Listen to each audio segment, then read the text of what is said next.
Жұмыстан кейін қалып, бітпеген шаруаларды аяқтайық. Жарайды, бірақ бұл соңғы рет болсын. Қайда жүрсің? Бүгін жұмыс көп болды, бастығым алып қалды. Жүр, одан да көп сөйлемей шай ішейік.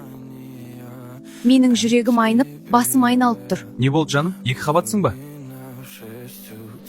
Мен 2 қабатпын. Ура! Мен әке боламын! Жаным, бәрі жақсы болады, уайымдама. Сіз сыртта күте тұрыңыз. Бірақ дәрігер, менің әйелім, сыртқа шығыңыз. Барлығы жақсы болса екен. Құттықтаймын, әйеліңіз босанды. Мынау менің балам ба? Бұл сенің бастығыңа ұқсайды ғой. Мен... Қалайша бұлай болды?